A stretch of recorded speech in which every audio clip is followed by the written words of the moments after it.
ಮಹಾದೇವಿ ಅಮ್ಮ ಶ್ರೀ ಚಕ್ರವಾಸಿನಿ ಮಹಾದೇವಿ ಅಮ್ಮ ಶ್ರೀ ಸಿಂಹವಾಹಿನಿ. ಈಗ ನಾವಿರೋ ಈ ಚಕ್ರಾಪುರಿ 400 ವರ್ಷಗಳ ಹಿಂದೆ ಒಬ್ಬ ರಾಜನ ಆಳ್ವಿಕೆಯ ಸಂಸ್ಥಾನವಾಗಿತ್ತು. ರಾಜ ಮಧುಕೇಶ್ವರನ ಆಳ್ವಿಕೆ ಇತ್ತು ಆ ಕಾಲದಲ್ಲಿ. ಪ್ರತಿದಿನ ದೇವಸ್ಥಾನದಲ್ಲಿ ಶ್ರೀಚಕ್ರದ ದರ್ಶನ ಇರ್ತಿತ್ತು. 3 ಜನ ದುಷ್ಟರು ಶ್ರೀಚಕ್ರ ಅಪಹರಿಸೋದಕ್ಕೋಸ್ಕರ ರಾಜ ಮಧುಕೇಶ್ವರನನ್ನು ಕೊಂದರು.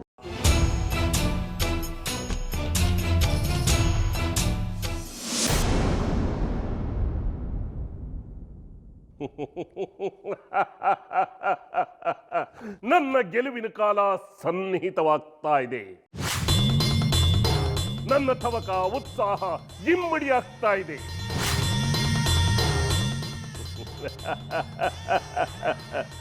ಕಾಯ್ತಾಯಿ ಆ ಶುಭ ಮುಹೂರ್ತಕ್ಕೋಸ್ಕರ ಇನ್ನೆರಡು ಸೂರ್ಯೋದಯವನ್ನ ಕಳೆಯೋದಕ್ಕೋಸ್ಕರ.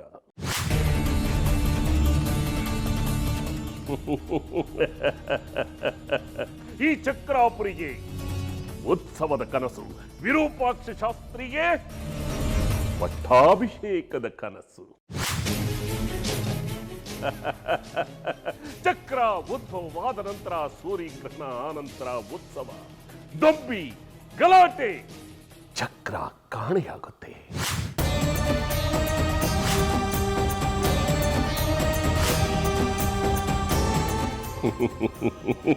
ಕೂಗಾಟ, ಕಿರ್ಚಾಟ, ತಪ್ಪಾಸನೆ ನಡೀತಾ ಇರುತ್ತೆ.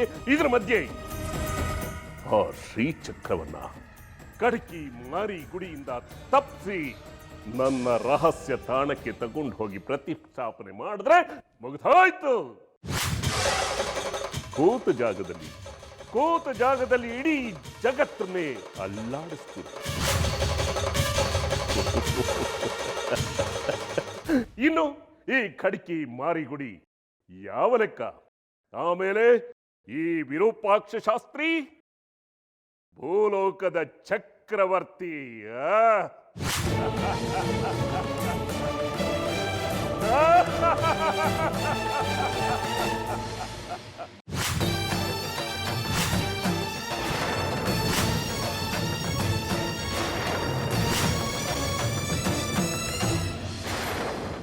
ನಿನಗೆ ಬಡ್ತಿ ಬೇಕು, ನನ್ನ ಜೊತೆ ನೀನು ಬೆಳಿಬೇಕು ಅಂದರೆ ನಾನು ಹೇಳಿದೆಲ್ಲ ಮಾಡ್ತೀಯಾ?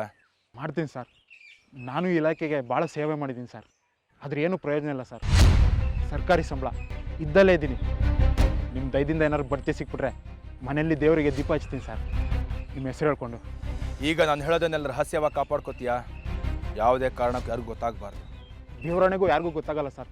ಎಡಗೈಲಿ ಕೊಟ್ಟಿದ್ದು ಬಲಗೈಗೆ ಗೊತ್ತಾಗಬಾರ್ದು ಅಂತಾರಲ್ಲ ಸರ್, ಹಾಗೆ ಗುಟ್ಟು ನನ್ನ ಹೊಟ್ಟೆಲ್ಲೇ ಇರುತ್ತೆ ಸರ್, ಯಾರಿಗೂ ಹೇಳಲ್ಲ ಸರ್. ಈಗ ಒಂದು ಸತ್ಯ ಹೇಳ್ತೀನಿ, ಕೇಳ್ಕೊ. ನಾಡಿದ್ದು ಚಕ್ರಾಪುರಿ ನಡೆಯೋ ಉತ್ಸವದಲ್ಲಿ ಒಂದು ಹೆಣ ಬೀಳತ್ತೆ. ಅಂದ್ರೆ ಸರ್? ಅಂದರೆ ಒಂದು ಕೊಲೆ ನಡೆಯುತ್ತೆ. ಆ ಕೊಲೆ ನಾನೇ ಮಾಡಿಸ್ತಿರೋದು. ಯಾರ್ದು ಸರ್? ಯಾಕೆ ಸರ್? ಯಾಕೆ ಅನ್ನೋದಕ್ಕೆ ಉತ್ತರ ಇಲ್ಲ, ಯಾರ್ದು ಅನ್ನೋದಕ್ಕೆ ಉತ್ತರ ಇದೆ. ಕೊಲೆ ಆಗ್ತಿರೋದು ದೇವಸ್ಥಾನದ ಧರ್ಮದರ್ಶಿ ವಿರೂಪಾಕ್ಷ. ಬಂಗಾರಿ ಅನ್ನೋ ಹುಡುಗ ಗುಂಡು ಹೊಡಿತಾನೆ. ಅದಾದ್ಮೇಲೆ ಇನ್ನೊಂದು ಸಾವಾಗತ್ತೆ. ಇನ್ನೊಂದು ಸಾವ ಸರ್? ಹೌದು, ಆದರೆ ಅದು ಕೊಲೆ ಅಲ್ಲ. ಈ ಇನ್ಸ್ಪೆಕ್ಟರ್ ಮಾರಿಗುಡಿ ಶಾಂತಿ ಕಾಪಾಡೋದಕ್ಕೋಸ್ಕರ ವಿರೂಪಾಕ್ಷ ಶಾಸ್ತ್ರಿಗಳು ಗುಂಡು ಹೊಡೆದ ಹುಡುಗ ಬಂಗಾರಿಗೆ ಗುಂಡು ಹೊಡಿತಾನೆ.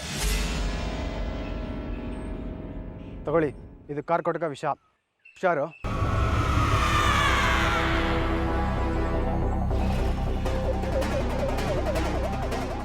ಉತ್ಸವದ ದಿನ ವಿರೂಪಾಕ್ಷ ಪ್ರಾಣ ಬಿಡ್ತಾನೆ. ಆಮೇಲೆ ಒಂದು ಸಂತೋಷ ಕೂಟವನ್ನು ಏರ್ಪಡಿಸೋಣ. ಮಾರಿಗುಡಿಗೆ ಹೇಗಿದ್ರು ಹೆಂಡದ ಹುಚ್ಚು, ಅದರಲ್ಲಿ ಇದನ್ನ ಬೆರೆಸಿ ಕೂಡಿಸ್ಬಿಟ್ರೆ ಅವನು ಪ್ರಾಣ ಬಿಡ್ತಾನೆ. ಆಮೇಲೆ ಅವನ ಹಣವನ್ನ ಕಾಡಲ್ಲಿ ಬಿಸಾಡೋಣ.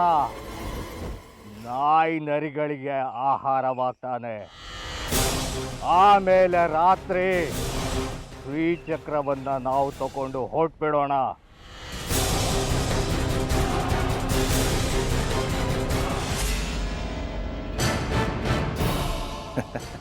ಅಲ್ಲಿಗೆ ಅವನು ಮಟಾಶ್. ಇದೆಲ್ಲ ನಂದೇ ಯೋಚನೆ. ಯಾಕೆ ಏನು ಅಂತ ಕೇಳಬೇಡ. ಸರಿ ಸರ್. ನನ್ನ ಯೋಜನೆ ನಂತರದ ಕೆಲಸಕ್ಕೆ ನನಗೆ ನಿನ್ನ ಸಹಾಯ ಬೇಕು. ಆಗಲಿ ಸರ್. ಅವತ್ತೇ ಉತ್ಸವದ ಸಂಜೆ ಇನ್ನೂ 2 ಸಾವಾಗತ್ತೆ. ಅದು ಕೊಲೆ. ಕಾನೂನು ಬಾಹಿರವಾಗಿ ನಾನೇ ಕೊಲ್ತೀನಿ. ಯಾರನ್ನು ಕೊಲ್ತೀರಿ ಸರ್? ಕಾಲರುದ್ದ ಸಿದ್ದೇಶ್ವರ ಕಡ್ಕಿ ಮತ್ತು ಅವನ ಶಿಷ್ಯ ಮಣಿಕಂಠ, ಇಬ್ಬರು ನಾನೇ ಕೊಲ್ತೀನಿ. ಅವ್ರು ಸತ್ ನಂತರ ಅವ್ರ ದೇಹಗಳನ್ನು ಇದೇ ಜಾಗಕ್ಕೆ ತಂದು ಸುಟ್ಟು ಹಾಕಬೇಕು. ಇಲ್ಲ ಸರ್. ಹೌದು, ಇಲ್ಲಿ ಸುಟ್ಟು ಹಾಕಿದ್ರೆ ಯಾವ ನರಪಿಳ್ಳೆನೂ ಬರೋದಿಲ್ಲ, ನಾವು ಮಾಡಿದ್ರೆ ಗೊತ್ತಾಗೋದು ಇಲ್ಲ. ಸರಿ ಸರ್, ನೀವು ಹೇಳಿದ್ದನ್ನೆಲ್ಲ ಮಾಡ್ತೀನಿ ಸರ್. ನಾಳೆ ನೀನೇ ಖುದ್ದಾಗಿ 1 ಗಾಡಿ ಸೌದೆ ತಂದು ಇಲ್ಲಿ ಹಾಕು. ಸೌದೆ ತರೋದಕ್ಕೆ ನನ್ನ ಜೀಪ್ನೇ ಉಪಯೋಗಿಸ್ಕೊ. ನೀನು ತರೋ ಹೆಣಗಳನ್ನು ಇಲ್ಲಿ ರಹಸ್ಯವಾಗಿ ಸುಟ್ಟು ಹಾಕಬೇಕು. ಸರಿ ಸರ್, ನಿಮ್ಮ ಕೆಲಸ ಆಯಿತು ಅಂದ್ಕೊಳ್ಳಿ ಸರ್. ಈಗ ನಾನು ಹೇಳಿದ ರಹಸ್ಯ ಏನಾದರೂ ಬಹಿರಂಗ ಆದರೆ ಚಕ್ರಾಪುರಿಲಿ ಇನ್ನೊಂದು ಹೆಣ ಉರುಳುತ್ತೆ. ಗೊತ್ತಾಯ್ತು ಬಿಡಿ ಸರ್. ಯಾರ್ದು ಹೇಳೋ? ನಂದೇ ಸರ್. ಬುದ್ಧಿವಂತ ನೀನು, ಅದಕ್ಕೆ ನಿನ್ನನ್ನು ಆರಿಸ್ಕೊಂಡಿದ್ದು. ನನ್ನ ಕೆಲಸ ನೀನು ಮಾಡು, ನಿನಗೆ ಬಡ್ತಿ ಸಿಗೋ ಹಾಗೆ ನಾನು ಮಾಡ್ತೀನಿ. ನೀನು ನನಗಿದ್ರೆ ನಾನು ನಿನಗೆ. ಸರ್, ನಾನು ಯಾರಿಗೂ ಹೇಳಲ್ಲ ಸರ್. ಹೇಳಬಾರ್ದು. ನಾಡಿದ ಉತ್ಸವದಲ್ಲಿ ಒಟ್ಟು 4 ಹೆಣ ಉರುಳತ್ತೆ. ಎಲ್ಲ ಮಹಾತಾಯಿ ತ್ರಿಪುರ ಸುಂದರಿ ಅಮ್ಮನವ್ರಿಗೆ ಬಲಿ ಅನ್ಕೊ.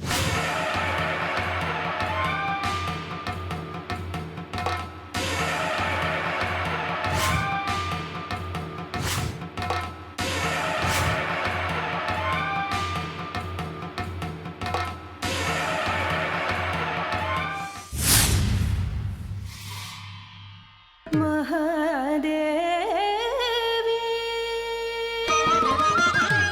ಮಹಾದೇವಿ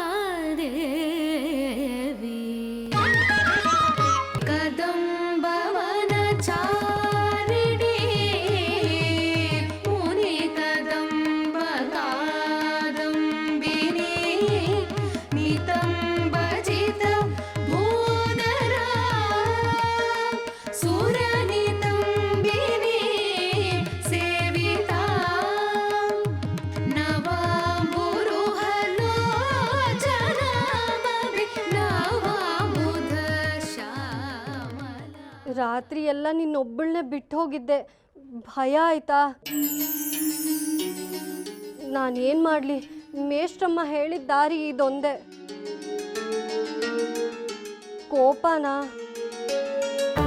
ಕೋಪ ಮಾಡ್ಕೋಬೇಡ ಸುಂದ್ರಮ್ಮ. ನೋಡು, ನಿನ್ಗೋಸ್ಕರ ಏನು ತಂದಿದ್ದೀನಿ ಅಂತ.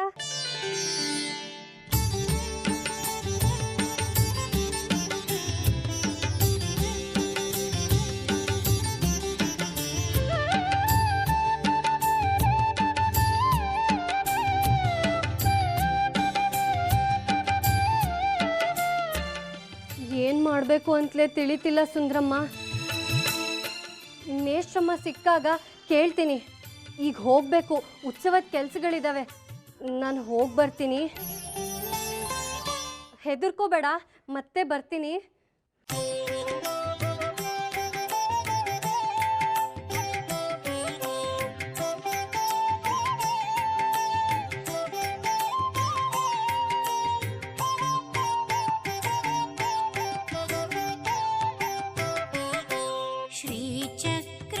श्रीचक्रप्रियवासिनी भगवतीं श्रीराजराजेश्वरीं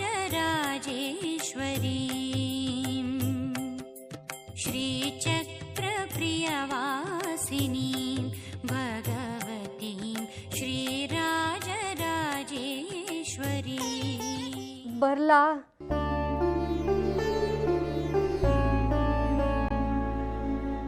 ಅಲ್ವೇ ಜಜ್ಜಿ, ನಿಂಗೆ ಚೂರು ಬುದ್ಧಿ ಇಲ್ವೇನೆ? ಆ ವಿಗ್ರಹ ಶ್ರೀಚಕ್ರ ಕಾಯ್ದಕ್ಕೆ ಬಂದಿದೆ ಅಂತೀಯ, ಅದನ್ನ ನಾವು ಕಾಯ್ಬೇಕಾ? ಅದಕ್ಕೇನು ಭಯನಾ? ನೀನು ವಿಗ್ರಹ ಜೊತೆ ಮಾತಾಡ್ತೀಯಲ್ಲ, ಅದಕ್ಕೇನು ಕೇಳುತ್ತೇನೆ? ನೋಡಿದ ಜನ ನಿನ್ನ ಹುಚ್ಚಿ ಅಂತ ತಿಳ್ಕೊತಾರೆ. ನೀನು ವಿಗ್ರಹ ಜೊತೆ ಎಲ್ಲ ಮಾತಾಡ್ಬೇಡ ಹಂಗೆ.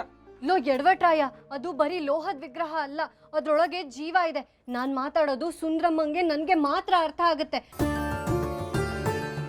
ಮುಖ್ಯವಾಗಿ ಕೆಲಸ ಆಗೋವರೆಗೂ ಅವ್ರನ್ನ ನಾವು ಕಾಪಾಡಬೇಕು, ಆಮೇಲೆ ಅವರೇ ನಮ್ಮನ್ನು ಕಾಪಾಡ್ತಾರೆ. ಇದೆಲ್ಲ ನಿನಗೆಲ್ಲ ಅರ್ಥ ಆಗುತ್ತೆ ದಡ್ಡ. ಓ, ನೀ ಭಾರಿ ಬುದ್ಧಿವಂತ, ನಡಿ.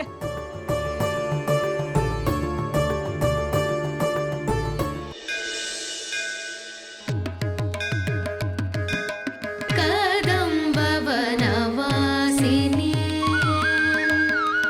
ಕನಕವಲ್ಲರೆ ಧಾರಿಣಿ ಮಹಾದೇವಿ ಮಣಿಹಾರಿಣಿ ಮುಖ ಸಮುಲ್ಲಸತ್ವಾರುಣಿ ದಯಾ ವಿಭವಕಾರಿಣಿ. ಸ್ವಾಮಿ ಸ್ವಾಮಿ ಸ್ವಾಮಿ ಒಂದು ನಿಮಿಷ ನಿಂತ್ಕೊಳ್ಳಿ ಸ್ವಾಮಿ. ಏನಪ್ಪ? ನೀವು ಈ ಚಕ್ರಾಪುರಿ ಬಗ್ಗೆ ಎಲ್ಲ ತಿಳ್ಕೊಂಡಿರೋರಂತೆ. ನಾನು ದೂರದ ಊರಿಂದ ಬಂದಿದ್ದೀನಿ. 21 ವರ್ಷದ ನಂತರ ಇಲ್ಲಿ ಏನೋ ಉತ್ಸವ ನಡೀತಾ ಇದೆಯಂತಲ್ಲ, ಅದ್ರ ಬಗ್ಗೆ ತಿಳ್ಕೊಳ್ಳೋ ಕುತೂಹಲ. ಯಾರನ್ನು ಕೇಳಿದ್ರು ಏನೇನೋ ಹೇಳ್ತಾರೆ, ಇಲ್ಲ ನಿಮ್ಮ ಹೆಸರು ಹೇಳ್ತಾರೆ. ನಾನು ಇಡೀ ದೇವಸ್ಥಾನ ಎಲ್ಲ ಹುಡುಕಿದೆ ನಿಮಗೋಸ್ಕರ. ಅಷ್ಟೊಂದು ವಿಶೇಷನ ಸ್ವಾಮಿ ಈ ಶ್ರೀಚಕ್ರ? ಹೌದಪ್ಪ, ತಲತಲಾಂತರದಿಂದ ನಡ್ಕೊಂಡು ಬಂದಿದೆ ಈ ಉತ್ಸವ. ಇಲ್ಲಿರೋ ಶ್ರೀಚಕ್ರದ ಉದ್ಭವಕ್ಕೆ ಸಾವಿರಾರು ವರ್ಷಗಳ ಇತಿಹಾಸವಿದೆ. ಅದನ್ನು ಹೇಳೋದಕ್ಕೆ ಒಂದೆರಡು ಗಳಿಗೆ ಸಾಲದಪ್ಪ. ದಿನಗಟ್ಟಲೆ ವಾರಗಟ್ಟಲೆ ಹೇಳಿದ್ರು ತೀರದು ಇಲ್ಲಿ ಮಹಿಮೆ. ಇತಿಹಾಸದ ಜೊತೆಗೆ ಬಹಳ ಶಕ್ತಿ ಮಹಿಮೆನೂ ಇದೆಯಂತೆ ಈ ಶ್ರೀಚಕ್ರಕ್ಕೆ. ಭಕ್ತಿಯಿಂದ ಸ್ಮರಿಸೋರಿಗೆ ಒಳ್ಳೆಯದನ್ನು ಮಾಡೋ ಶಕ್ತಿ, ಕೆಟ್ಟದನ್ನೇ ಯೋಚನೆ ಮಾಡೋರಿಗೆ ಶಿಕ್ಷಿಸುವಂಥ ಪವಾಡ, ಎಲ್ಲವೂ ತುಂಬಿರೋ ಕಾಮಧೇನು ಕಣಪ್ಪ ಈ ಶ್ರೀಚಕ್ರ. ಒಂದು 500-600 ವರ್ಷಗಳ ಹಿಂದೆ ಯಾರೋ ಮಹಾನ್ ತಪಸ್ವಿಗಳು ಆ ಮಹಾತಾಯಿ ಮಹಿಮೆ ತೋರೋ ಬೀಜಾಕ್ಷರಗಳನ್ನು ಈ ಶ್ರೀಚಕ್ರದಲ್ಲಿ ಬರೆದಿಟ್ಟಿದ್ದಾರೆ. ಅದನ್ನು ಬಿಡಿಸಿ ತಿಳ್ಕೊಂಡ್ರೆ ಕೇಳದ್ದನ್ನು ಕೊಡೋ ಶಕ್ತಿ ಆ ಶ್ರೀಚಕ್ರಕ್ಕಿದೆ. ಅದರ ದರ್ಶನ ಭಾಗ್ಯದಿಂದಲೇ ಸಕಲ ದೋಷಗಳು ನಿವಾರಣೆ ಆಗುತ್ತೆ. ಅದಕ್ಕೆ ಇಡೀ ದೇಶದ ಮೂಲೆ ಮೂಲೆಯಿಂದ ಭಕ್ತಾದಿಗಳು ಈ ಸಂದರ್ಭದಲ್ಲಿ ಇಲ್ಲಿ ಬಂದು ಸೇರ್ತಾರೆ. ಆಸ್ತಿಕರು ದರ್ಶನದ ಸಲುವಾಗಿ ಬರ್ತಾರೆ, ನಾಸ್ತಿಕರು ಕುತೂಹಲಿಗಳಾಗಿ ಬರ್ತಾರೆ. ಎಲ್ಲರನ್ನೂ ಒಂದಲ್ಲ ಒಂದು ರೀತಿಯಲ್ಲಿ ಸೆಳೆಯೋ ಶಕ್ತಿನೇ ಈ ಶ್ರೀಚಕ್ರ. ಭಾಳ ಸಂತೋಷ ಆಯಿತು ಸ್ವಾಮಿ ನಿಮ್ಮ ಮಾತು ಕೇಳಿ. ನಿಮಗೆ ಮಂಗಳಾರತಿಗೆ ತಡ ಆಯಿತು ನನ್ನಿಂದ. ಶ್ರೀಚಕ್ರದ ಬಗ್ಗೆ ತಿಳ್ಕೊಳ್ಳೋ ಆಸಕ್ತಿ ಇರೋವಂಥ ನಿನ್ನಂಥವ್ರಿಗೆ ಹೇಳೋ ಅವಕಾಶ ಕೊಟ್ಲಲ್ಲ ಆ ಮಹಾತಾಯಿ, ಅದು ಮಂಗಳಾರತಿಗೆ ಸಮಾನಪ್ಪ. ಉತ್ಸವ ಕಾಲದಲ್ಲಿ ಕ್ಷೇತ್ರದಲ್ಲೇ ಇದ್ದು ಶ್ರೀಚಕ್ರದ ದರ್ಶನ ಮಾಡ್ಕೊಂಡು ಹೋಗು, ಎಲ್ಲ ಒಳ್ಳೇದಾಗುತ್ತಪ್ಪ. ಆಯಿತು ಸರ್.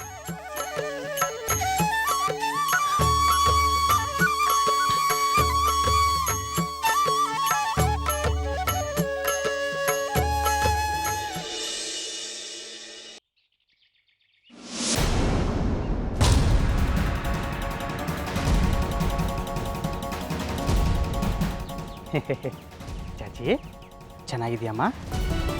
ನೋಡು, ನೀನು ಈ ಊರಿಗೆ ಬಂದಾಗಿಂದ ಈ ದೇವಸ್ಥಾನದಲ್ಲಿ ಕೆಲಸ ಮಾಡ್ತಾ ಇದೆಯಾ. ನಾನು ನಿನ್ನ ತುಂಬ ಗೌರವದಿಂದ ನಡೆಸ್ಕೊಂಡಿದ್ದೀನಿ ಅಲ್ವಾ? ಚಿಕ್ಕಿ ಕೆಟ್ಟವನಿರ್ಬೋದು, ಆದರೆ ನಾನು ತುಂಬ ಒಳ್ಳೆಯವನು ಅಲ್ವೇನಮ್ಮ? ನಿನಗೆ ನದಿ ದಡದಲ್ಲಿ ಯಾವುದೋ ಒಂದು ವಿಗ್ರಹ ಸಿಕ್ಕಿದೆ ಅಂತಲ್ಲ, ಅದನ್ನ ನೀನು ಇಟ್ಕೊಂಡು ಏನು ಮಾಡ್ತೀಯಮ್ಮ? ಇಲ್ಲೇ ದೇವಸ್ಥಾನದಲ್ಲೇ ಅಮ್ಮನವ್ರ ದೊಡ್ಡ ವಿಗ್ರಹ ಇದೆ. ಅದಕ್ಕೆ ದಿನಾಲು ಪೂಜೆ ಅಲಂಕಾರ ಎಲ್ಲ ನಡೆಯುತ್ತಲ್ವಾ? ಅದನ್ನೇ ನೋಡಿಕೊಂಡು ಆನಂದವಾಗಿರ್ಬೋದಲ್ವಾ? ಆ ವಿಗ್ರಹ ಹಳೇದು, ಕಿತ್ತೋಗಿರೋದು. ಅದನ್ನು ನೀನು ಇಟ್ಕೊಂಡು ಏನಮ್ಮ ಮಾಡ್ತೀಯ? ನೀನು ಅದನ್ನು ನನಗೆ ಕೊಡು. ಅದರ ಬದಲಾಗಿ ನಾನು ವಿರೂಪಾಕ್ಷ ಶಾಸ್ತ್ರಿಗಳ ಹತ್ರ ಹೇಳಿ ನಿನಗೆ ಸಂಬಳನ ಜಾಸ್ತಿ ಮಾಡಿಸ್ತೀನಿ. ಅಷ್ಟೇ ಅಲ್ಲಮ್ಮ, ಆ ವಿಗ್ರಹ ಏನಾದರೂ ನೀನು ನನಗೆ ಕೊಟ್ಟರೆ ಲಕ್ಷ ಕೊಡಿಸ್ತೀನಿ. ಹಾಂ, ನನ್ನ ಮುಖ ನೋಡಮ್ಮ. ನನ್ನ ಮುಖ ನೋಡಿದ್ರೆ ನಿನಗೆ ಅನ್ಸಲ್ವಾ ನಾವು ಯಾವುದೋ ಜನ್ಮದಲ್ಲಿ ಇಬ್ಬರು ಅಣ್ಣ ತಂಗಿ ಆಗಿದ್ವಿ ಅಂತ? ಅಣ್ಣ ಕಷ್ಟದಲ್ಲಿದ್ದಾನೆ, ತಂಗಿ ನೋಡ್ಕೊಂಡು ಸುಮ್ಮನೆ ಇರ್ತಾಳ, ಸಹಾಯ ಮಾಡಲ್ವಾ? ಹೇಳಮ್ಮ, ವಿಗ್ರಹ ಎಲ್ಲಿಟ್ಟಿದ್ಯಾ? ಇಲ್ಲಿದೆ ಅಂತ ಹೇಳು, ನಾನೇ ಹೋಗಿ ತೊಗೊಂಬರ್ತೀನಿ, ಆಯ್ತಾ? ಅದು ಅದು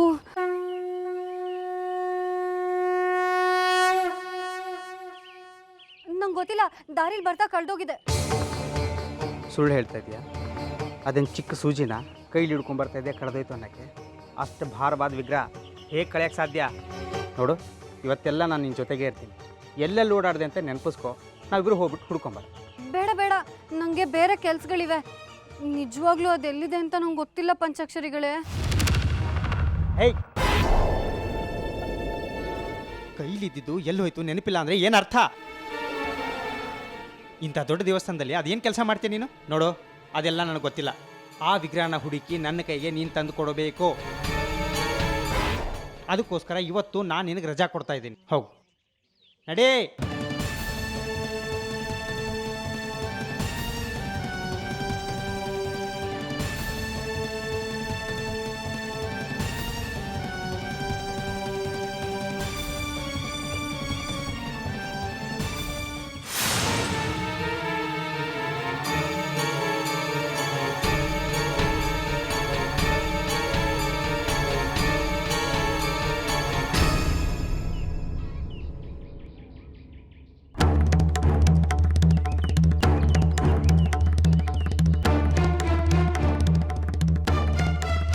ಜಾಜಿ ತಗೋಮ್ಮ, ಇದನ್ನ ಇಟ್ಕೊಮ್ಮ.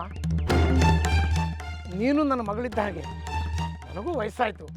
ಇನ್ನು ಎಷ್ಟು ದಿನ ಅಂತ ಊಟ ಹೊಡ್ಕೊಂಡು ಇಲ್ಲೇ ಪೂಜೆ ಮಾಡ್ಕೊಂಡಿರೋದು? ನಿನ್ನಿಂದ ಒಂದು ಉಪಕಾರ ಆಗ್ಬೇಕಲ್ಲಮ್ಮ.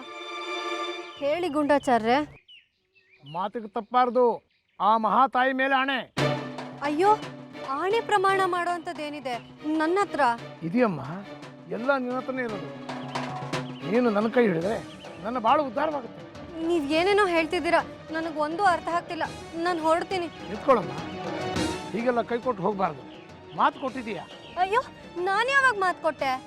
ನಾನು ಆಣೆ ಹಾಕಿದ ಮೇಲೆ ನೀನು ಮಾತು ಕೊಟ್ಟರು ಒಂದೇ, ನಾನು ಮಾತು ಕೊಟ್ಟರು ಒಂದೇ. ಆಯಿತು, ಅದೇನು ಹೇಳಿ. ನಿನ್ನ ಹತ್ರ ಇದೆಯಲ್ಲಮ್ಮ ಆ ಪುರಾತನ ವಿಗ್ರಹ, ಅದನ್ನು ನನಗೆ ಕೊಟ್ಬಿಡಮ್ಮ. ಬಡವ ಹೇಗೋ ಬದುಕೋತೀನಿ. ಆ ವಿಗ್ರಹ ಇಟ್ಕೊಂಡು ನೀವೇನು ಮಾಡ್ತೀರಾ? ಆ ವಿಗ್ರಹ ನೀನು ನನಗೆ ಕೊಟ್ಟರೆ ನಮ್ಮ ಊರಿಗೆ ತೊಗೊಂಡು ಹೋಗಿ ಅಲ್ಲಿ ಪ್ರತಿಷ್ಠಾಪನೆ ಮಾಡ್ತೀನಿ. ಅಲ್ಲಿ ಅದಕ್ಕೆ 30-40 ಜಾಗದಲ್ಲಿ ಒಂದು ದೇವಸ್ಥಾನ ಕಟ್ಟಿಸ್ತೀನಿ. ಅದರಲ್ಲಿ ಬರೋ ಆದಾಯದಿಂದ ಹೇಗೋ ಬದುಕೋತೀನಿ. ನಂದು ಅಂತ ಸ್ವಂತಕ್ಕೆ ಒಂದು ದೇವಸ್ಥಾನ ಆಗುತ್ತೆ. ಕಾಣದ ಎತ್ತಿನ ಹಾಗೆ ಎಷ್ಟು ದಿವಸ ಅಂತ ಇಲ್ಲೇ ದುಡಿಯೋದು. ಆ ವಿಗ್ರಹ ನನ್ನ ಹತ್ರ ಇಲ್ಲ ಗುಂಡಾಚಾರಿಗಳೇ, ಸಿಕ್ದಾಗ ತಂದು ಕೊಡ್ತೀನಿ. ನೀನು ತಂದು ಕೊಡಲೇಬೇಕು. ಇಲ್ಲ ಅನ್ನೋ ಹೋಗಿಲ್ಲ. ಅಮ್ಮನವ್ರ ಮೇಲೆ ಆಣೆ.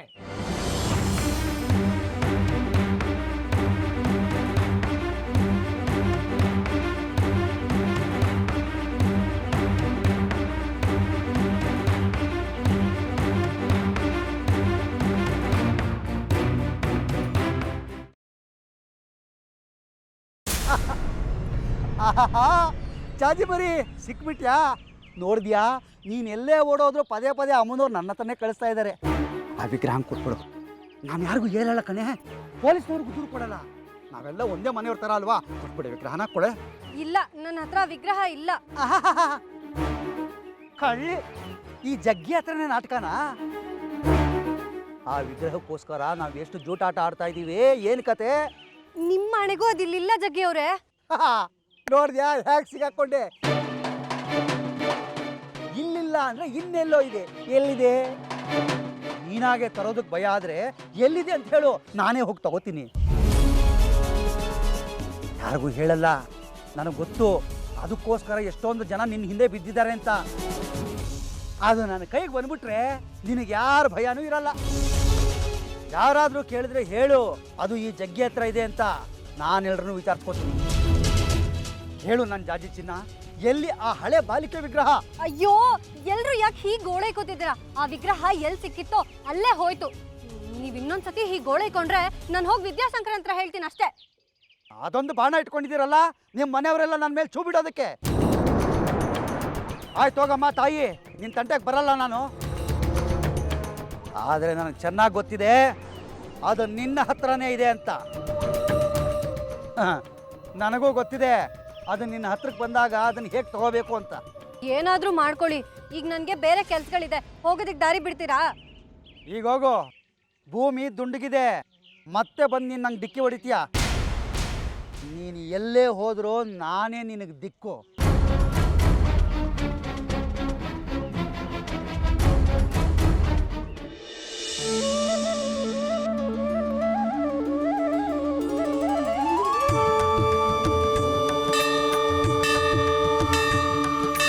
ಮಹಾದೇವಿ ಅಮ್ಮ ಶ್ರೀ ಚಕ್ರವಾಸಿನಿ, ಮಹಾದೇವಿ ಅಮ್ಮ ಶ್ರೀ ಸಿಂಹವಾಹಿನಿ, ಸಕಲ ಚರಾಚರ ಚೇತನದಾಯಿನಿ ಮಹಾದೇವಿ, ತ್ರಿಭುವನ ಮೋಹಿನಿ ತ್ರಿನೇತ್ರಧಾರಿಣಿ ಮಹಾದೇವಿ, ಮಹಾದೇವಿ ಮಹಾದೇವಿ ರಕ್ಷಿಸು ಅಂಬೆ ದೀನರ, ಶಿಕ್ಷಿಸು ಜನನಿ ದುರುಳರ.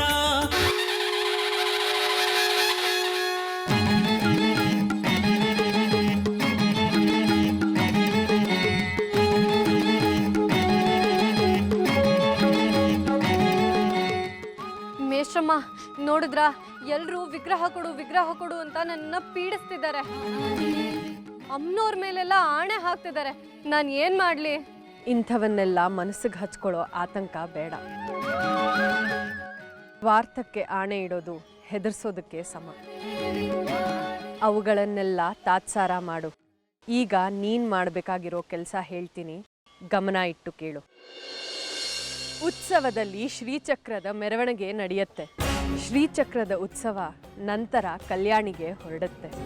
ಕಲ್ಯಾಣಿಲಿ ಶ್ರೀಚಕ್ರಕ್ಕೆ ವಿಶೇಷ ಪೂಜೆ ನಡೆಯುತ್ತೆ.